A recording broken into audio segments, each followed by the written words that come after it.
Um,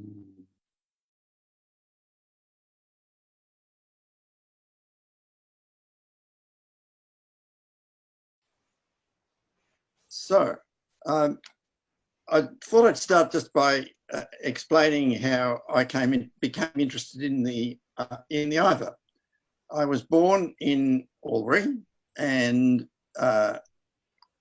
my father was very good friends with Arthur Newnham, who was the gentleman who was the radio announcer at Radio 2CO, who called on cars to go out to the Albury Racecourse to illuminate a landing strip for the Uiver. Later on, I followed in my father's legal footsteps, became a lawyer, and became the lawyer in Melbourne for Arthur Newnham, made his will, and became the executor of his deceased estate. So I did ask Arthur a little bit about the Uiver incident, and he simply gave me a carbon copy of his 1959 25th anniversary broadcast speech. And I thought one day maybe I should do something about that. And I suppose in a way, all the things that have happened then were triggered in that moment back in the 1960s.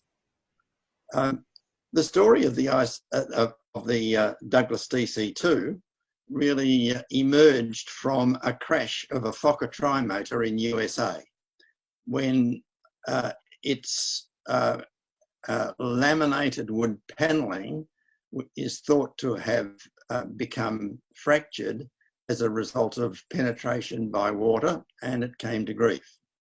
That raised the issue of development of an all-metal plane, and there had been an experimental plane in Germany and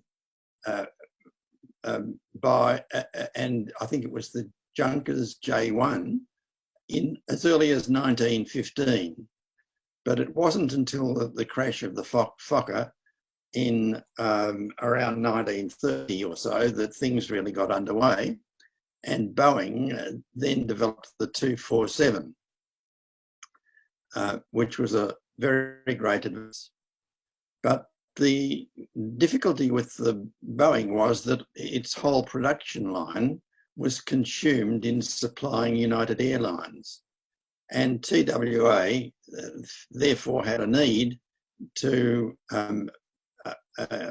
change its position, and it went to Donald Douglas at the Douglas Corporation and gave some specifications of what they wanted. It included the ability for or it suggested 3 engines, but Douglas, of course, only needed 2 because of the development of the Wright engine and also of the new form of propellers. And so he actually did come up with a 2-engine plane, and which met the specification of the fact that it had to be able to fly on 1 engine. And so that resulted in the emergence of the DC-1, and it made its first test flight in the middle of 1933, that era. Both Anthony Fokker and Albert Plesman became interested in this development, and Plesman sent Captain Parmentier across to USA to investigate. He recommended strongly that KLM move towards purchasing a Douglas plane, and eventually in August 1934, the deal was done and the plane supplied and handed over. And that was handed over as DC to PHAJU, which that was where the Dutch registration was had the 3 letters at the end, AJU, and the Dutch tradition was to take the last letter and turn it in and call the plane by a bird's name. And so the Uiver is a stork, and that's how it came to get its name, Uiver or stork in Dutch. Interestingly enough, this is the only KLM plane on which you'll find the words Royal Dutch Airlines in English. Otherwise, it's always in Dutch. So let's have a brief look through the people who were involved in this whole episode. First is Captain Kerner Parmentier, and he, I should say that the 4 crew members were all born between 1900 and 1904. Parmentier came from a lower socio-economic area in Amsterdam, but he came and learned how to fly and did it brilliantly. He became part of the captain of a crew that flew regularly to Batavia, and they did fly as crews because they flew with Van Brugge and Prince, and a co-pilot by the name of Brinkhuis. But when the time came to select the crew for the trip to Australia, Plesman was determined to have Mol replace Brinkhuis because Mol had been involved in the 1931 flight of the Abel Tasman from Batavia to Sydney and Melbourne, and therefore had Australian experience behind him. Parmentier, when Germany invaded Holland, Parmentier, on the 13th, which they did on the 10th of May 1940, on the 13th of May, Parmentier flew to England. The idea was to fly to England and fly back and get some more people, but it was too dangerous to go back. So there he was in England with a Douglas DC-3. He then headed up, there were a number of KLM planes came across to England, and they became chartered to BOAC, and they established a route between Heston and Lisbon, which became known as the Spy Route. And so Parmentier managed that operation and also flew a plane called the Ibis on that route. In 1948, he was flying a plane which was going to be his last trip, going to USA, got as far as Prestwick, just out of Glasgow, and it was foggy conditions, hit high tension wires, and they crashed, and Parmentier was killed. Then there was Jan Mol, and he was, as I said, the replacement for Brinkhuis, and he had been born in Netherlands East Indies, learnt his initial flying there, was a member of the military forces, or flight forces there, and but eventually came to Holland and joined KLM, and he was the first Dutch pilot to achieve 25,000 flying hours. He flew very successfully all the way through until 1954 when he retired, and he died in 1988 at the age of 88. He had an extraordinary time during World War II because he was in Rotterdam fighting there when capitulation came, and he and his army captain escaped through occupied Holland and Belgium and France, eventually got down to near Bordeaux, and were lucky enough to get on board one of the what was known as cognac boats that took cognac from France to London or to England, got on board the last boat to get out, and he got to England that way. He became a ferry pilot, ferrying Mitchell bombers and Canadian-trained crews from Canada to England. And then, so that's basically enough on Noel. Then there was Van Brugge, who was widely recognised as by far the best wireless operator in KLM. Phenomenal. But there is a little interesting story in that regard, in that Plesman wasn't particularly attracted to Van Brugge, who he regarded as being loquacious, and so he talked to Plesman about dropping Van Brugge, and Plesman and Parmentier would have none of it. He said to Plesman, who was, of course, his very stern boss, if Van Brugge doesn't go, I don't go. And it must have been one of the very rare occasions on which Plesman actually backed down.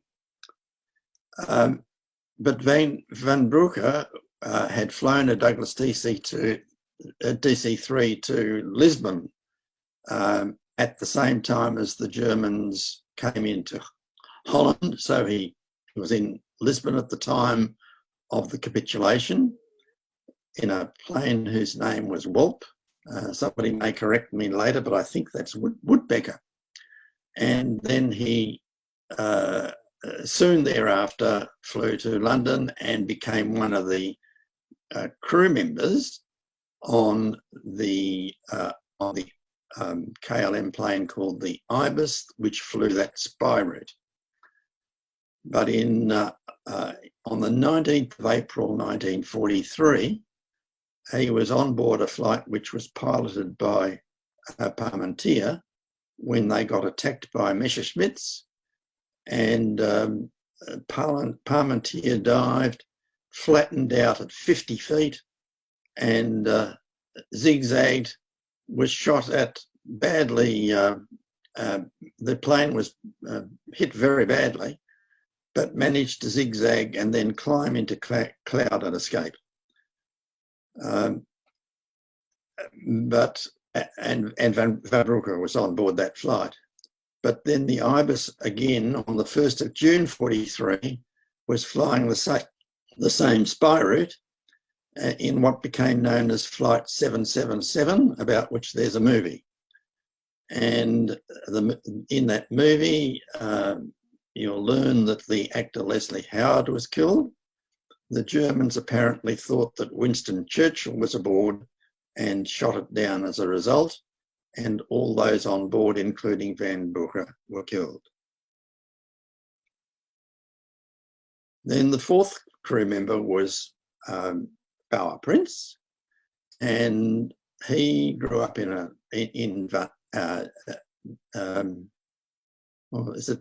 Dunhelder, and he I think had an initial contact with the Navy, but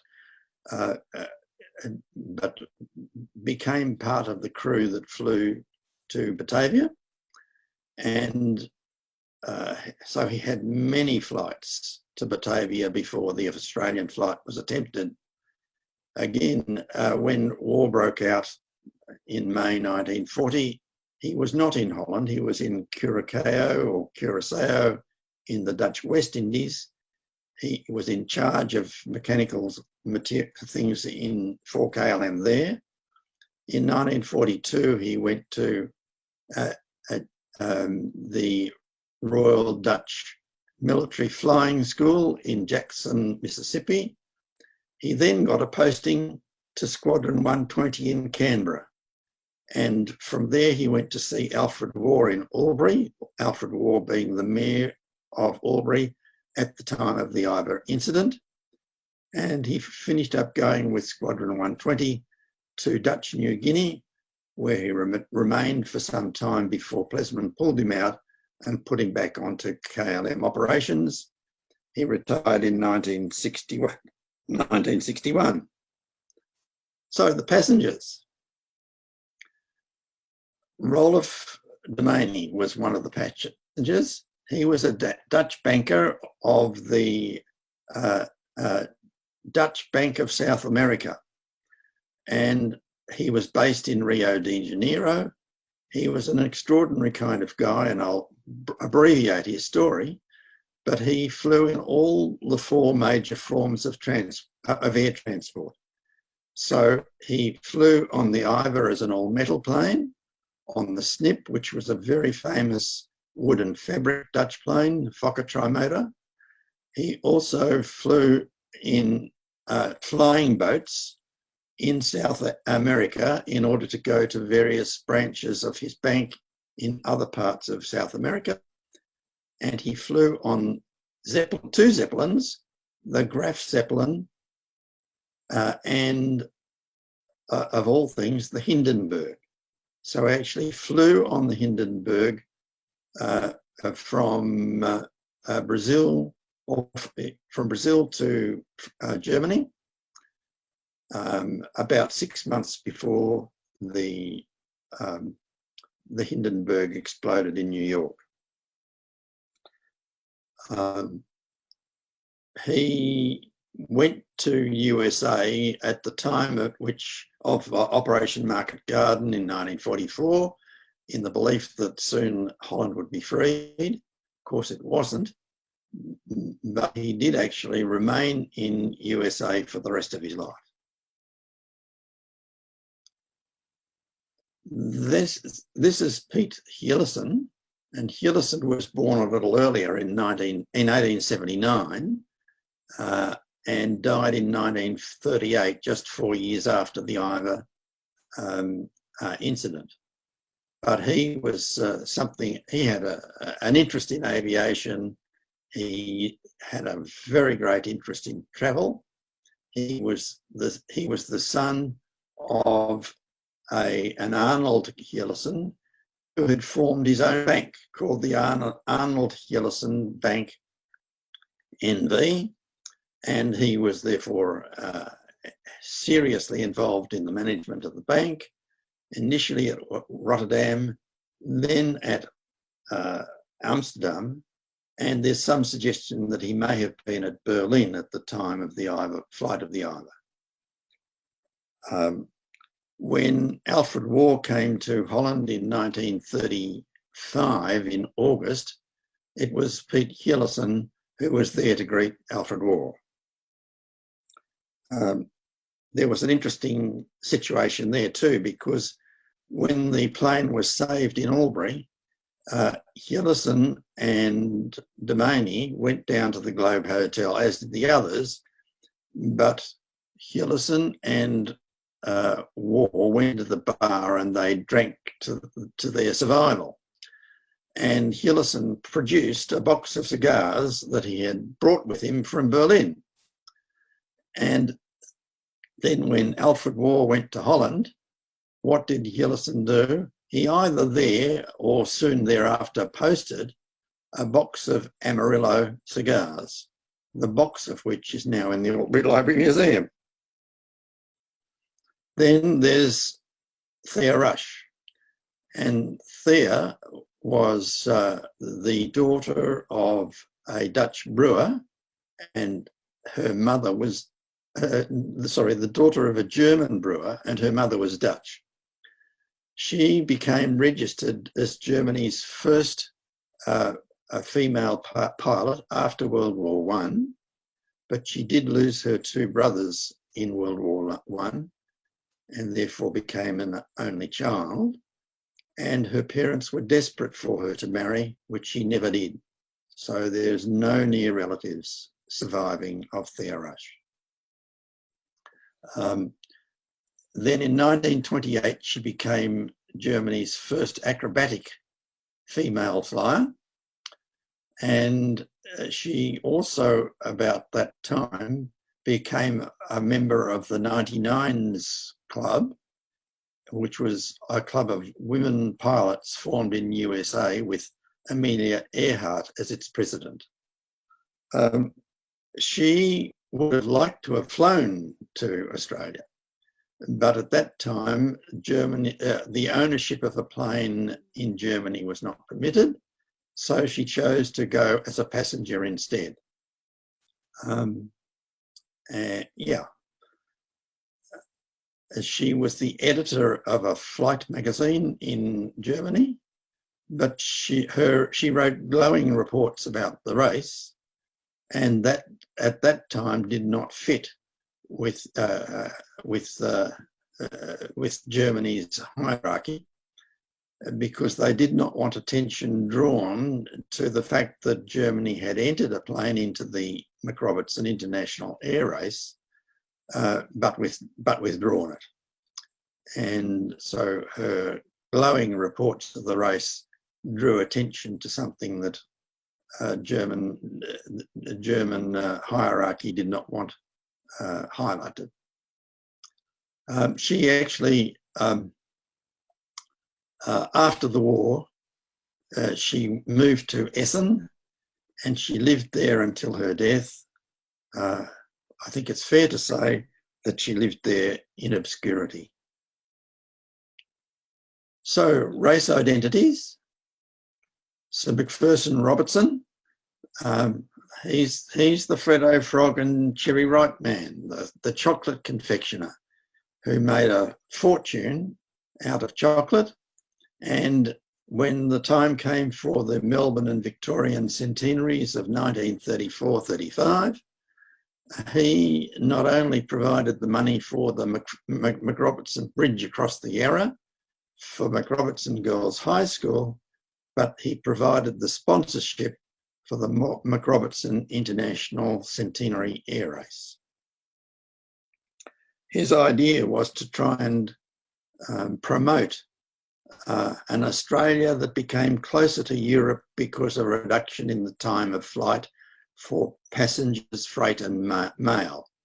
After the race, he said that the performance of the Dutch had exceeded his expectations and were greater than those of the winning plane, the British Grosvenor House de Havilland DH-88 Comet.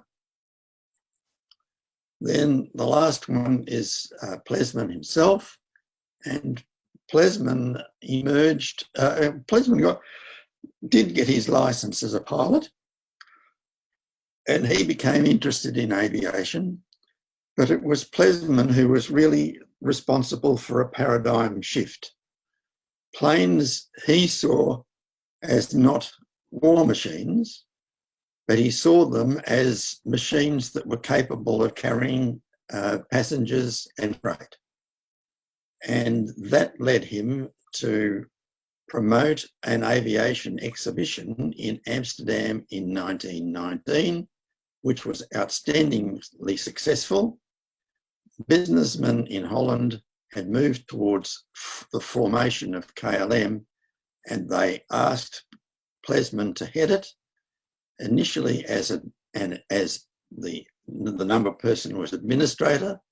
That position was retitled in 1924 to director, and he remained in that position until his death at the end of 1953. He was the one who therefore bought the Douglas DC-2 from the Douglas Corporation, which he primarily bought to put into the McRobertson International Air Race. So the story unfolds. The Douglas production line was at Santa Monica in California, and it of course is reminiscent of the Ford production line, except this time with aeroplanes.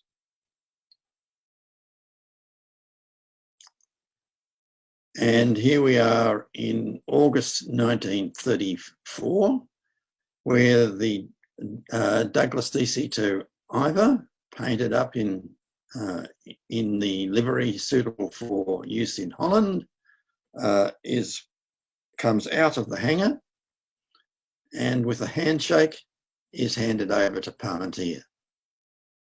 Parmentier then, with an American pilot, at the end of August, flies the plane to New York, and there, because the plane's range is inadequate for a flight across the Atlantic, is loaded on board the SS Statendam, and away they sail for Walhaven, which is a port within the port of Rotterdam and adjacent to what was then the Walhaven aerodrome. So here we are on the 12th of September 34. Up she comes from the Statendam and is then manhandled onto the Walhaven airport. Then one thing that is rather interesting is that whilst this is all happening, there was a need to get an airworthiness certificate.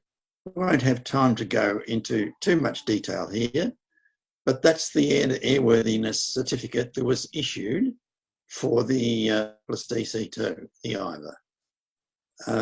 The Americans had their own rules and regulations, and they had issued an airworthiness certificate according to their own rules. The Dutch desperately sought to get all the necessary details which would enable them to demonstrate that the Uiver satisfied their regulations as well. But that did not eventuate. And what did eventuate was what I describe as a certificate of equivalence.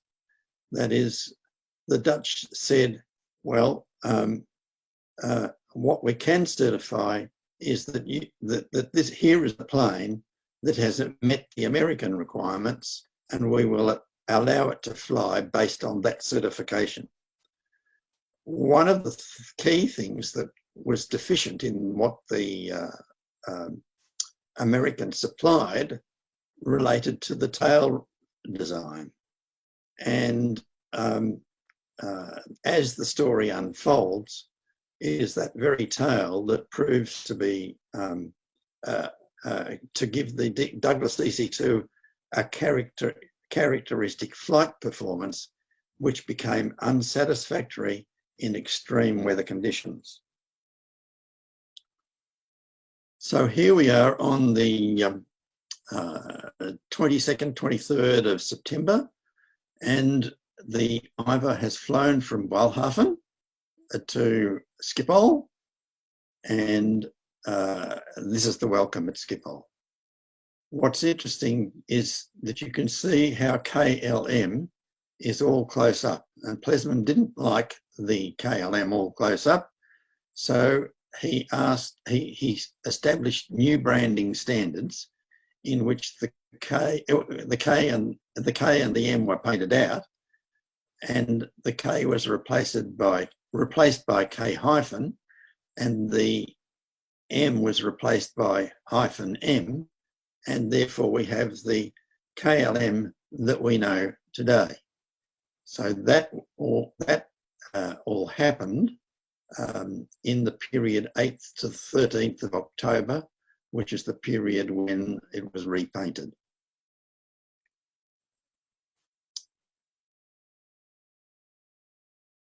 Oh. And here are the four crew members: Van Broeke, Parmentier, Mol and Prince at Schiphol. Notice KLM, so the photo must have been taken before the 8th of October 1934. So on the 16th of October, the Uiver was ready and flew over to Mildenhall, and here we are at the beginning of the race. There were about 70 or so planes who actually applied to enter into the race, but when it got to Mildenhall, that number had dwindled to 20, of which 12 ultimately reached Melbourne. So here we have the magnificent Dutch plane, one of only two all-metal planes in the race, flagged off by the Union Jack. The other all-metal plane was the Boeing 247D, piloted by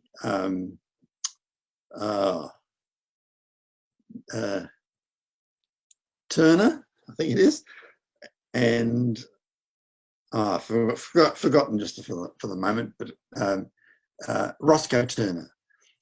And Roscoe Turner was the character who owned a lion. So he was a lion tamer cum pilot. So off they go, and there were 5 compulsory stopping points in the race, which were Baghdad, Aleppo, Singapore, Darwin, and Charleville. But the Uiver, because of its range, stopped at one of the at about 18 times, including the unpredicted stop at Albury. There were 22 alternative stopping aerodromes, and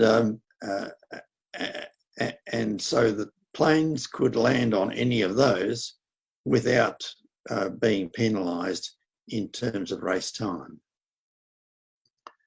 There was a speed section of the race and a handicap section of the race, and the Uiver entered into both sections.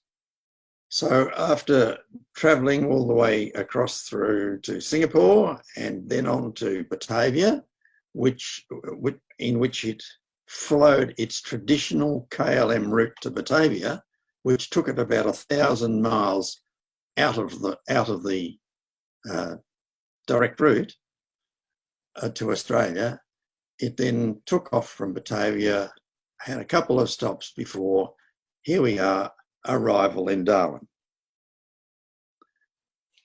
So here we are refuelling in Darwin, and then off it is to Cloncurry. Now, when they got to Cloncurry, it was 113 degrees Fahrenheit, 45 degrees centigrade, and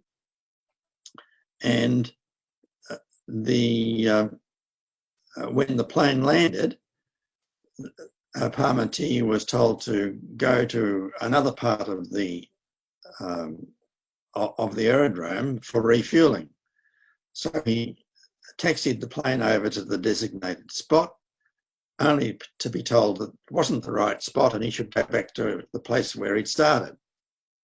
By the time he got there, the Uiver had overheated to the point where fuel would be self-combusting and had to wait 10 minutes before the refueling could start.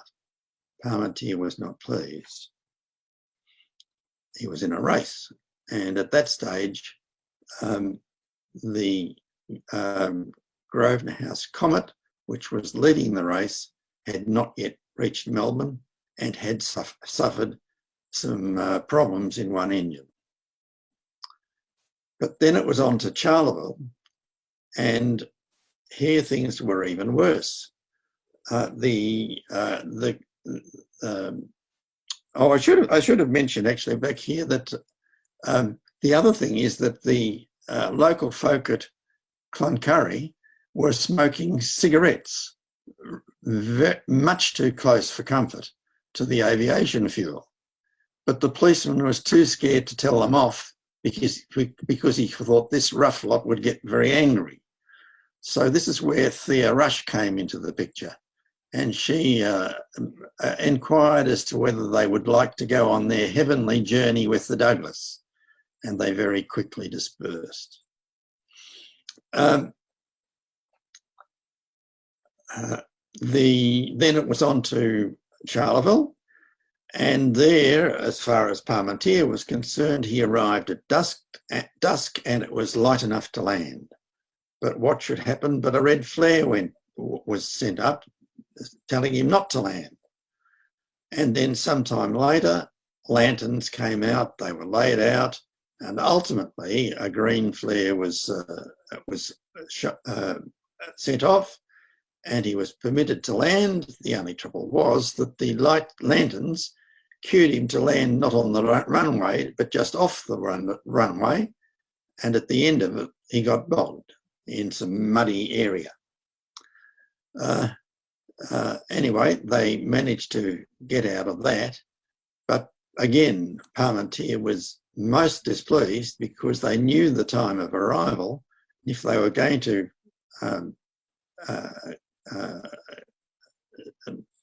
if there was any issue in landing, they should have had the green flare and the lanterns ready in preparation. They shrugged their shoulders, and the anecdotal evidence that I got later was that here we have a bunch of British royalists who didn't want to see the Dutch foreigners get to Melbourne first. Meantime, back in Holland, here is Parmentier's wife, Margarita, with children Kik and Neep.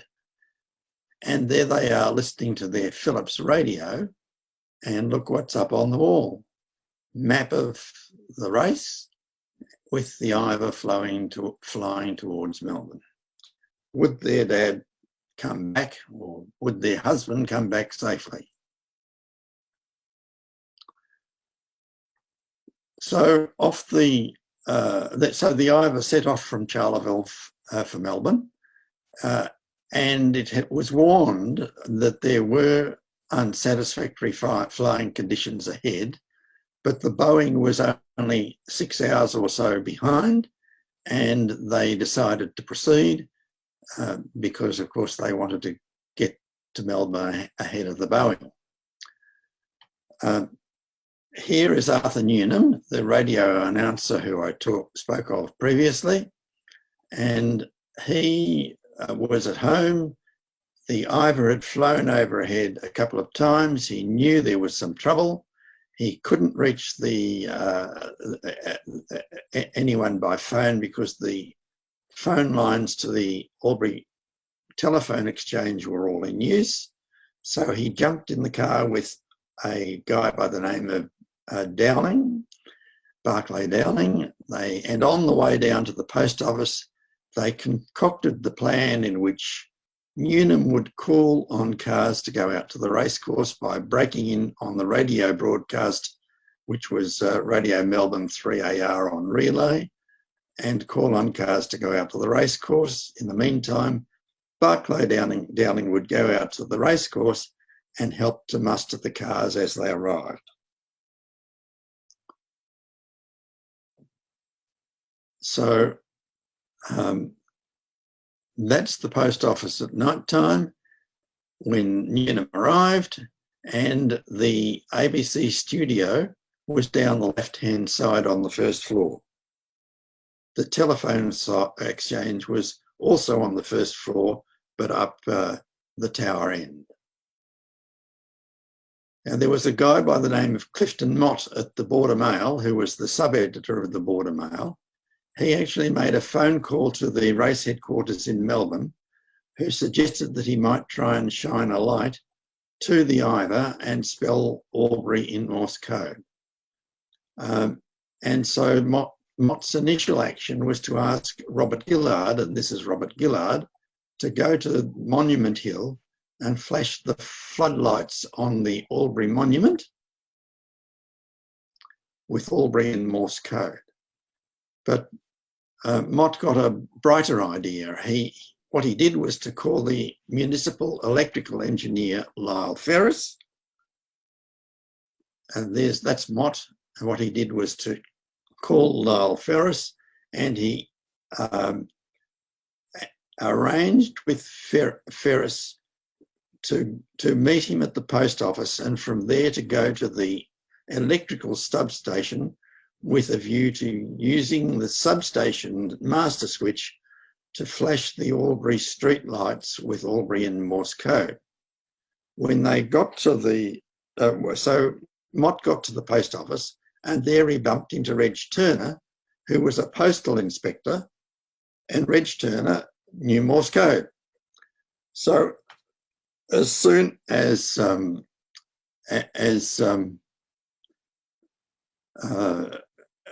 Ferris arrived, they all drove down to the substation and started this flashing procedure.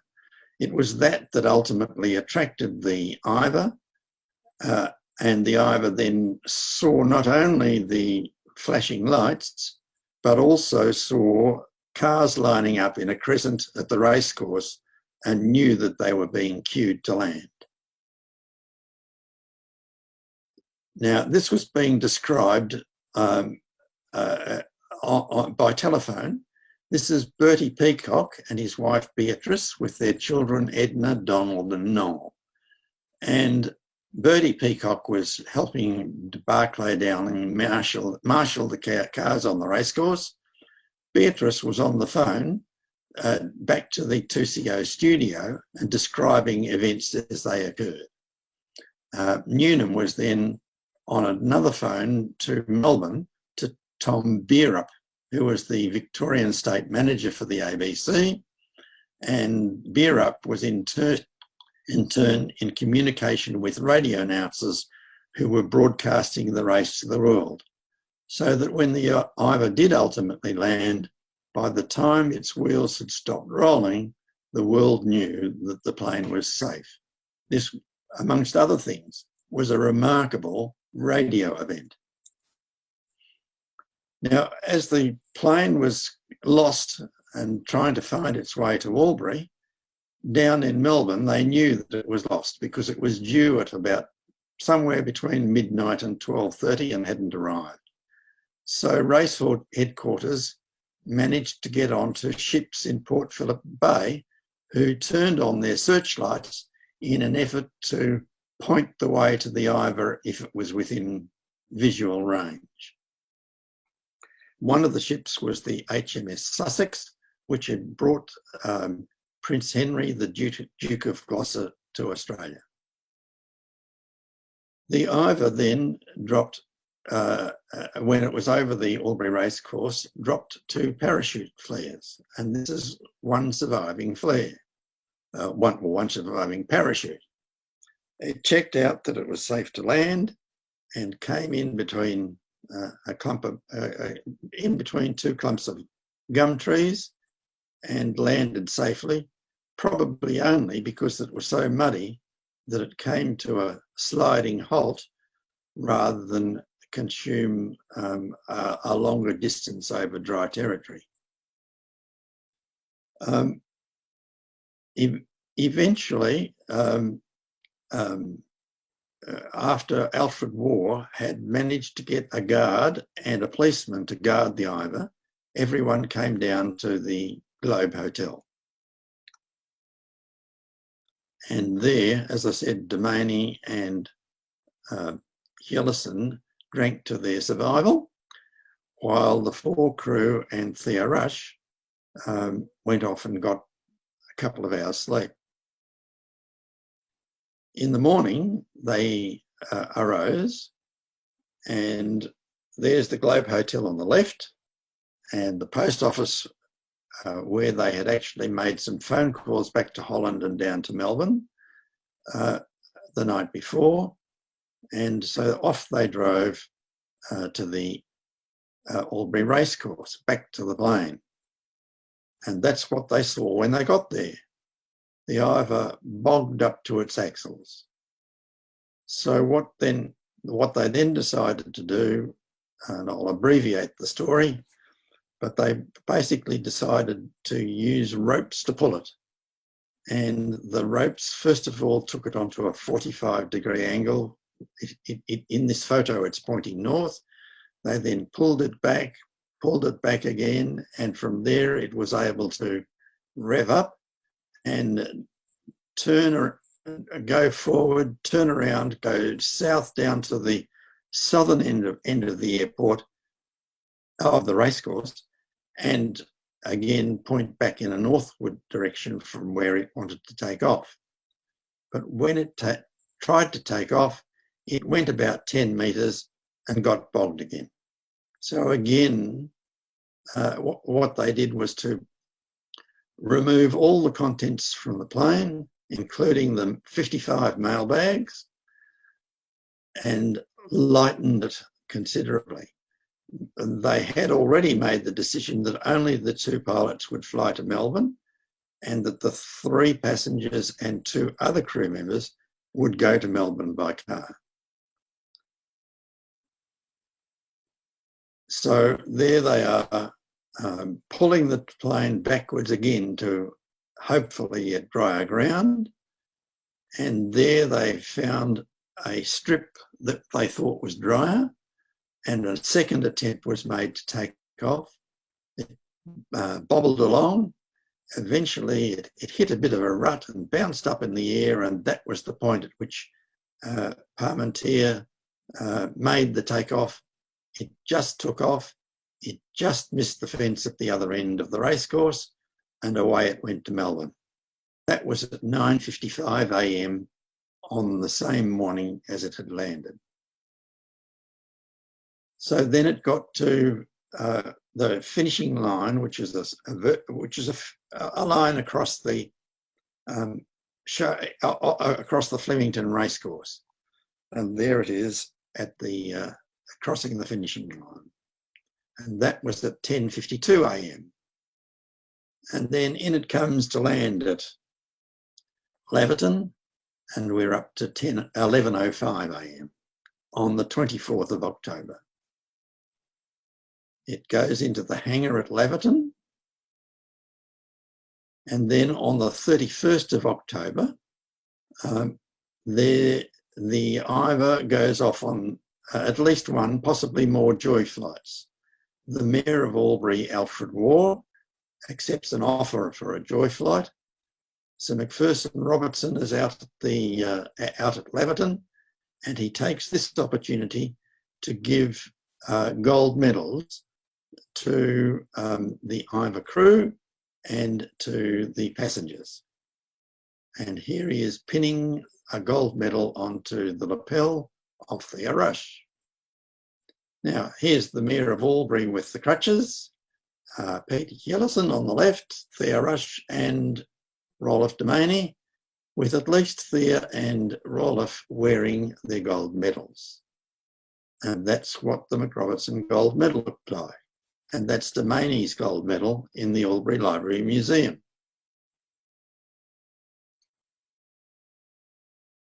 Now, Demaney would have had this in his pocket, very likely.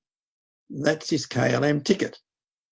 And how fortunate the Albury Library Museum is to have a ticket, a passenger ticket, on the first commercial passenger flight from Europe to Australia.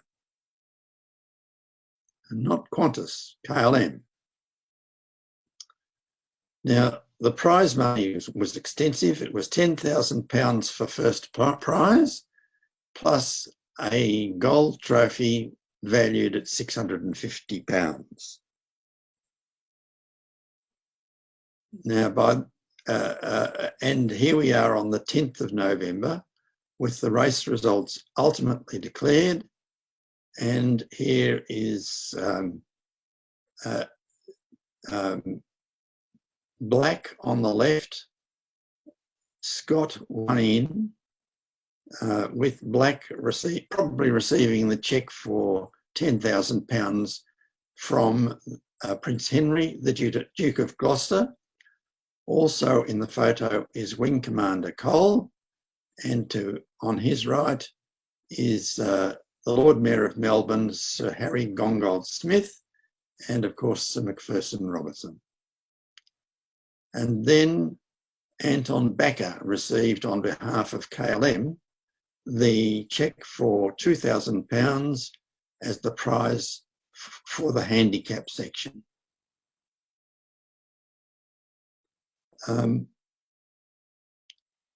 By this time, the Uiver had already on the 1st of November left Melbourne for Holland. It went first of all to Cootamundra, and then it went to Canberra, and then it went to Sydney. Here we are at Mascot. And then it went on to Brisbane.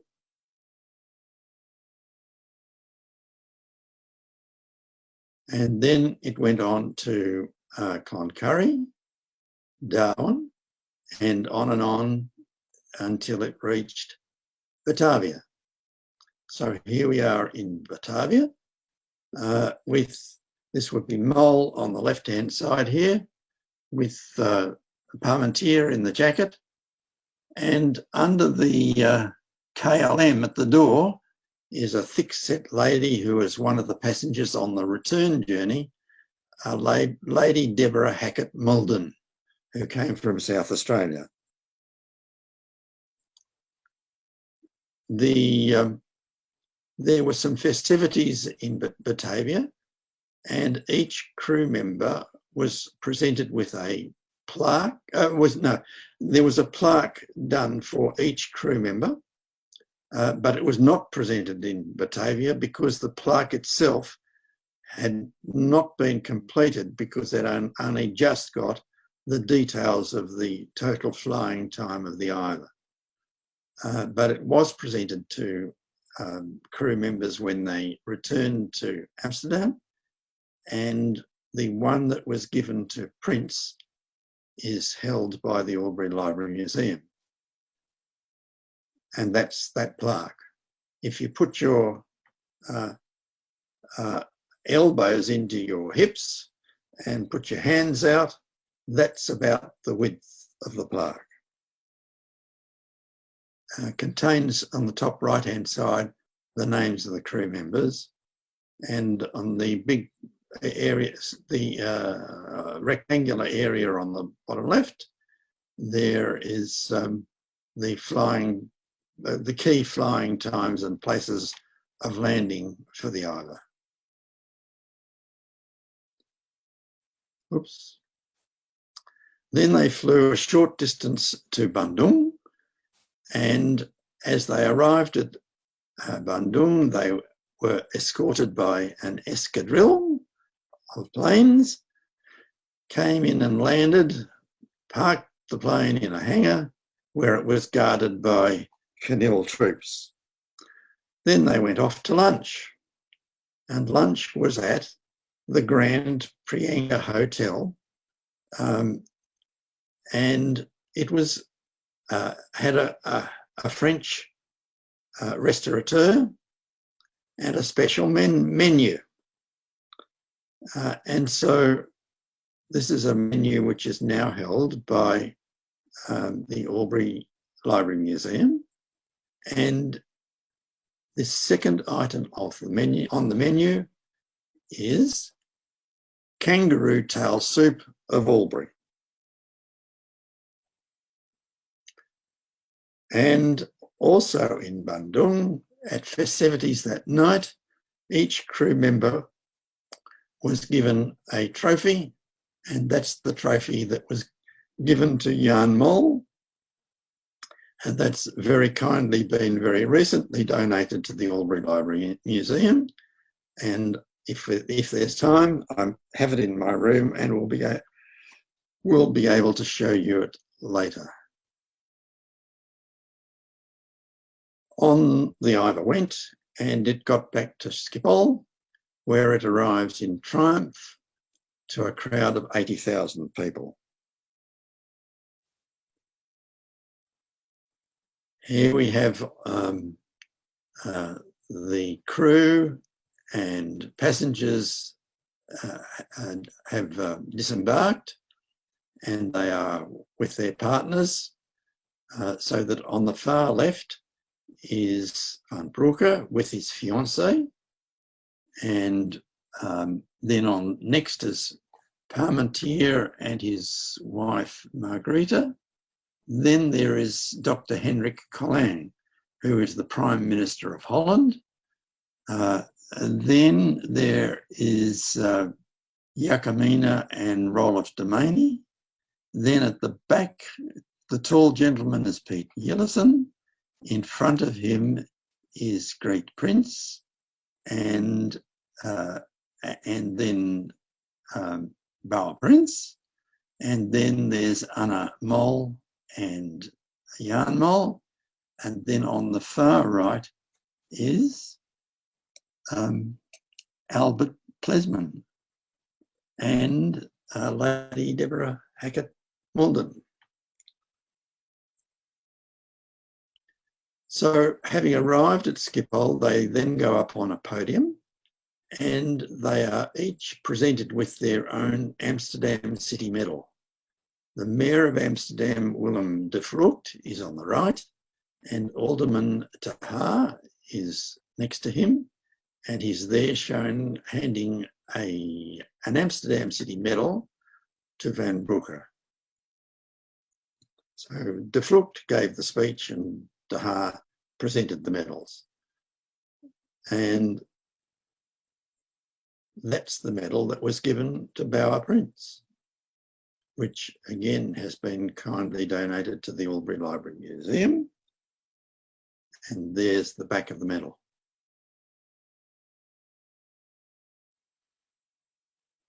Now, 20th of November 1934, there's a big parade in Rotterdam. Huge crowds. So we roll on now to the 13th of December 1934 in Albury. And what happens there, and there are no photos of it, is a delegation from Netherlands East Indies, from Batavia, primarily from people belonging to the Dutch shipping line KPM, and they brought a whole host of lavish presents. There were 7 Albury men who were presented with each with either silver or a gold cigarette case. And just to give you an example of one of the many presents, and there were many others, here is the gold cigarette case that was presented to Reginald Turner. Then 4 days later, on the 17th of December, the Dutch Consul General, Paul Staal, comes to Albury.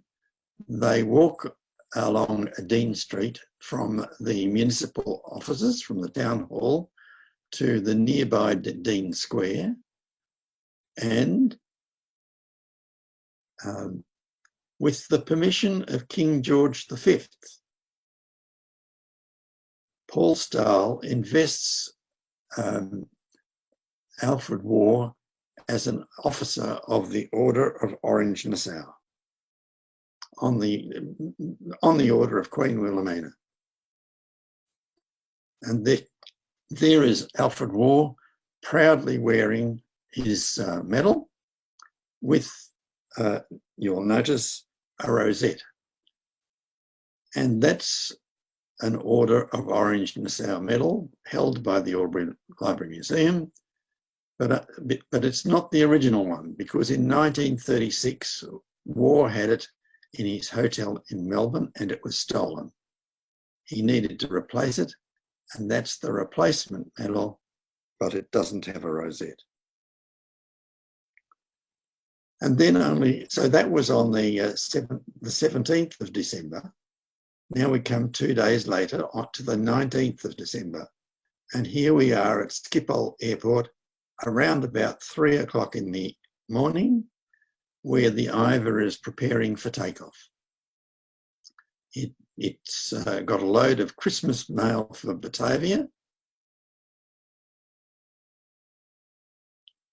And there are the crew members, including Captain Beekman, next to the lady in what looks like a white coat in the middle. And on the far left-hand side are the 3 passengers, Walsh, Baretti and Core. So they take off at 3:30 on the 19th. They fly to, I think it's Rome, Athens, Cairo. Then the next leg is from Cairo to Baghdad, but there's no inadequate meteorological information. They do not know that there's a bad storm ahead. They get to Iraq, to a place called Rutbar Wells. They hit an absolutely ferocious storm. The Douglas DC-2 misbehaves, and that's the outcome. That's the end of the Uiver. it crashes at about at about 3:30 in the morning, almost exactly 24 hours after it had departed from Schiphol. None of the passengers or crew were on the trip to Melbourne in the Uiver, but there were 4 crew and 3 passengers all killed.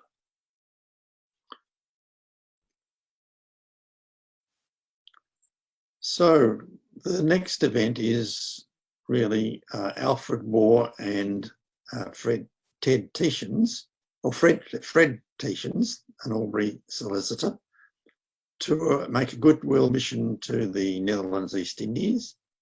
And then in August 1934, Alfred and Ellen Waugh arrive in the Netherlands at the Hook of Holland from Australia. And there they have a condolences present for the Dutch people. What had happened is that the Dutch people were most grateful for the help that had been rendered by the people of Albury in saving their plane and their people, and they were giving to Albury a solid silver plane and some other things as their gesture of thanks to the people of Albury. But when the Uiver crashed, the people of Albury got together and raised about £150 in Depression days.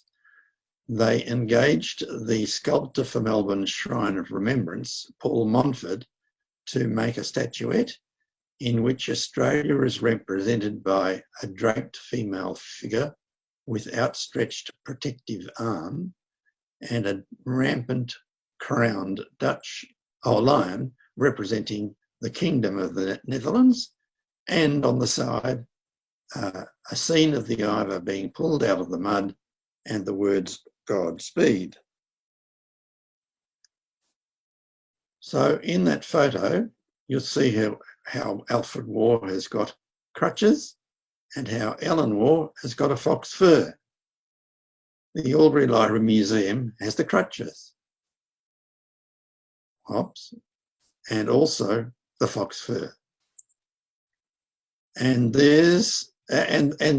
ultimately the original statuette became lost.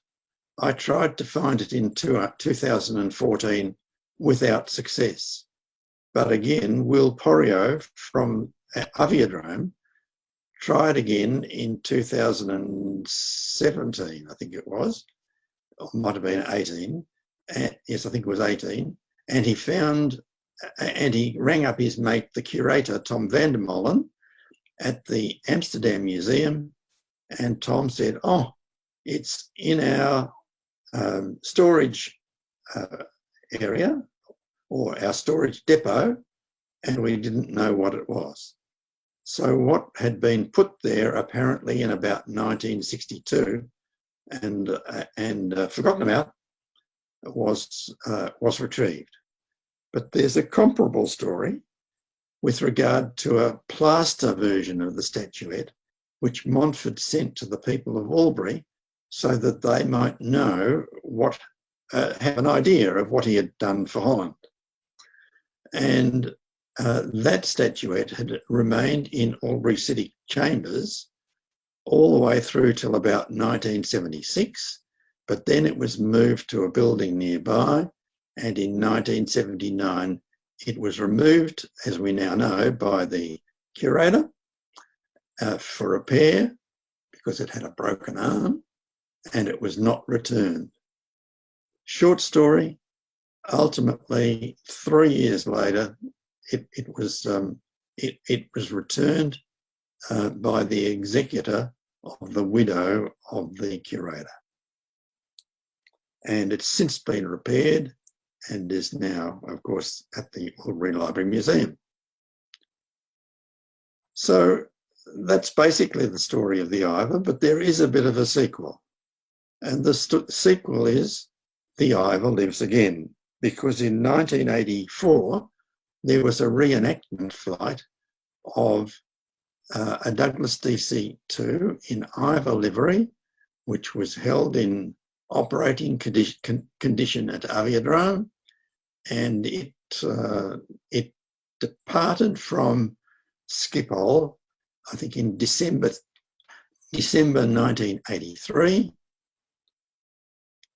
and it arrived in Albury on the 4th of February 1984, where the plane was put on the racecourse, or near the racecourse, with vintage cars from the era in front, and of course they held the racecourse. And so that is the very basic story of the Uiver. There's lots of side stories. There are stories about there could be a presentation on the story of the crash of the Uiver and the investigations. And there could be a presentation about Alfred War's tour of Holland and the way in which he was greeted, and the story of the two statuettes. There's all sorts of stories, but what I thought I would do tonight was to present you with the basics of the Uiver story, and here it is. Well, thank you, Noel. I actually quite enjoyed that. I loved the series of photographs, and I learnt a few things as we went along. I might take a moment to mention a couple of things. You were talking about Turner and his lion taming. The lion actually belonged to the Gilmore Oil Company. That was the Gilmore lion that he had, that was used for publicity purposes.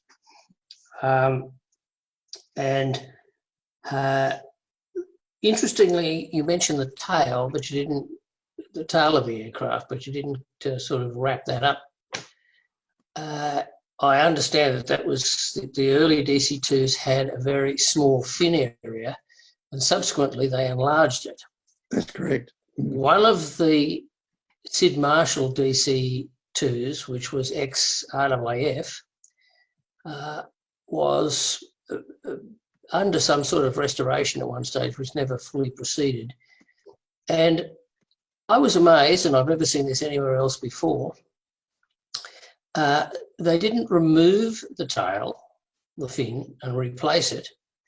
They just slid an enlarged version over the top of it. Uh-huh.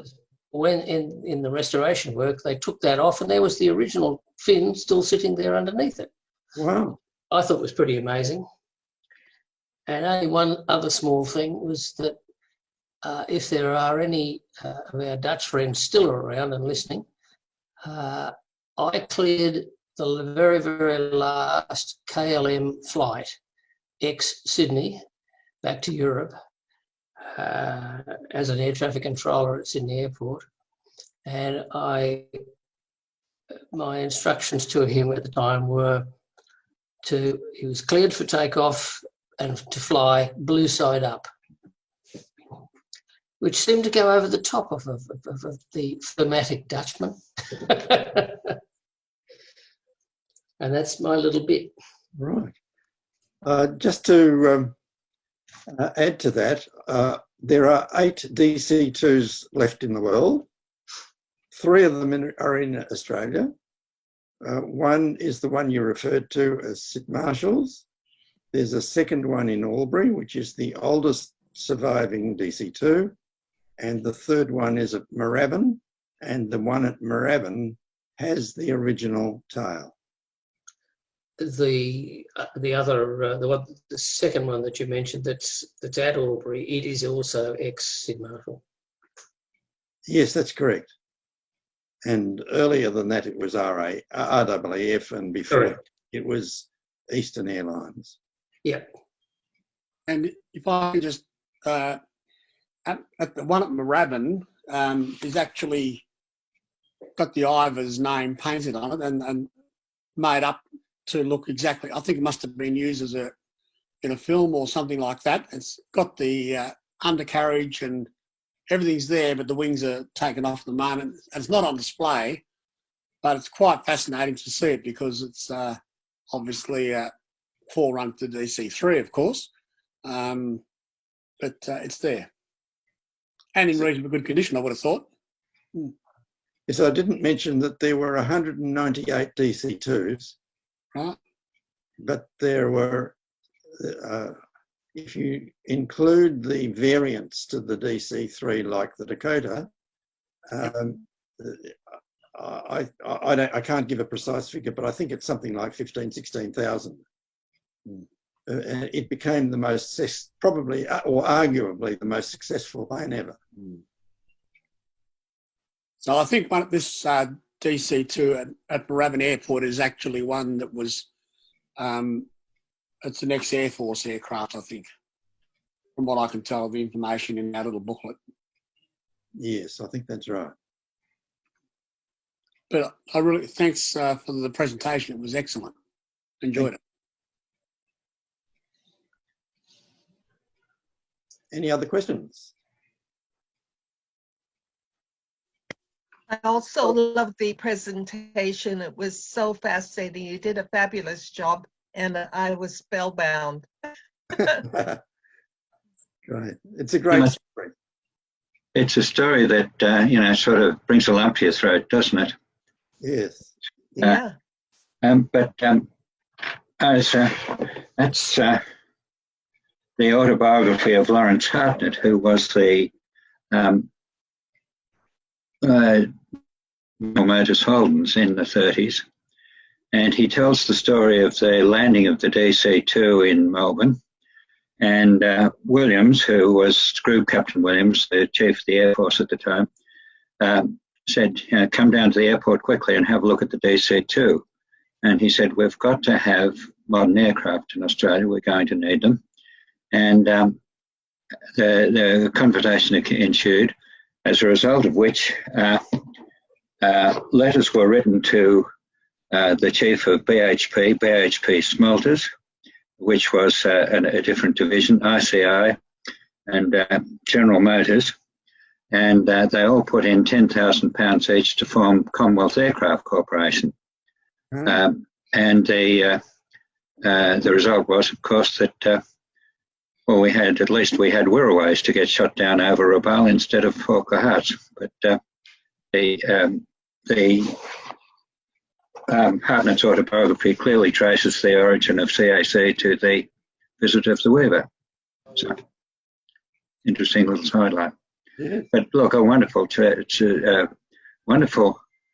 telling of a great story. I've in a former life, I was a teacher, and I've told the story of the Albury aeroplane to classes at different times, and just about had them, weeping.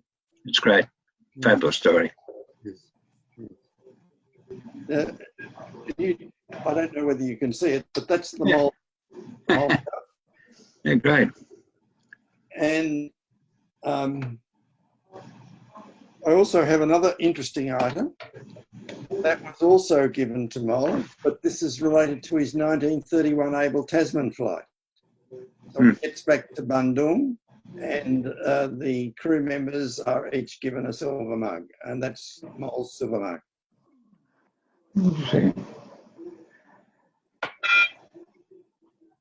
Noel, can I just say congratulations? What a fabulous presentation. Very good. Noel and I have known each other for some time, and there are so many little delightful tales you've told this evening, things that you haven't told me before, I don't think. It was a joy to be part of it. The story of Laverton in aviation history in Victoria and Australia, you only just touched on it very lightly there, but those first passenger flights out of Laverton were pretty special. Every little side trail you've got the facts, you've got the photographs, you've got the story, you've got the magic, and of course every story like this requires a bit of mythology as well. And I'm not sure if everybody realised that you would have seen in that photograph December 34 in front of the Uiver there with a presentation, the two little kids in front. I'm sure one of those was you, wasn't it, Noel? Sorry, which photo? The photo of the presentation in front of the Uiver with all the dignitaries and the two little children at the front. Oh. In 1934? Yeah, one of those was you, wasn't it, Noel? That was well done, fabulous. I could, of course, add to the mythology. Yeah, that's what I'm saying. You need a bit of myth as well. Yes, yes. Well, it was, of course, an extraordinary coincidence just having got to be the lawyer for Arthur Newnham, because that's where it's all grounded for me. And if anybody in the future wonders what happened to those 2 trophies, it's now we've got the evidence. They're still in your possession. Can I didn't catch your name when you first came on. I need to know. It's Ted Bailey, Noel. Oh, of course. Yes. Thank you, Ted. And Noel, Peter Dunn here. Just going to try and share. Can you see that? Yeah. Newspapers. Is that on the screen? Yes. It is. It's on mine. Righto, good. This is on the Trove website. I just did a search for Uiver, or however you pronounce it. And there's a number of articles, a number of them in Dutch, as you can see. But there are some Australian ones as well that you can have a look at. And so you just click on them. So that's on the Trove website, if you want to have a look at them. Some photos. And all. And if you ever want to download those, you go over to the left here and there's a little download button there.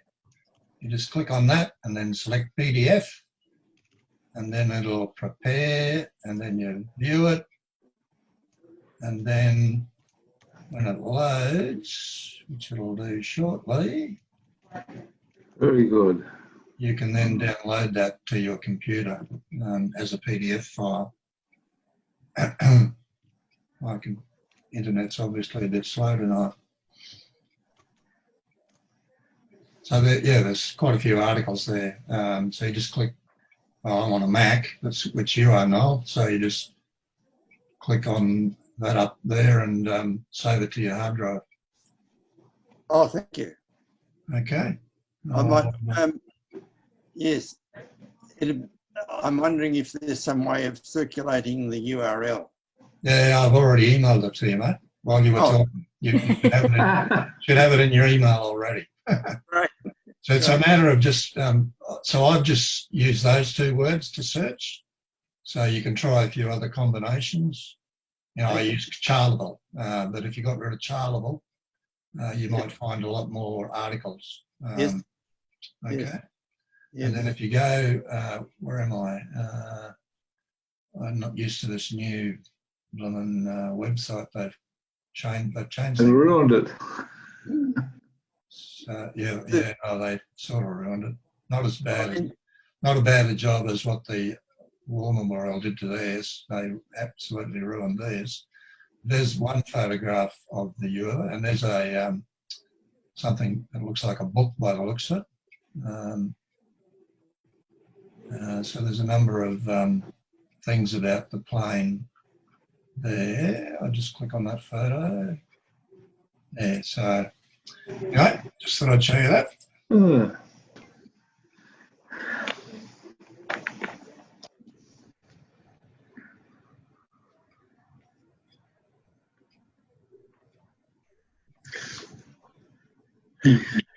Can you put share screen back on?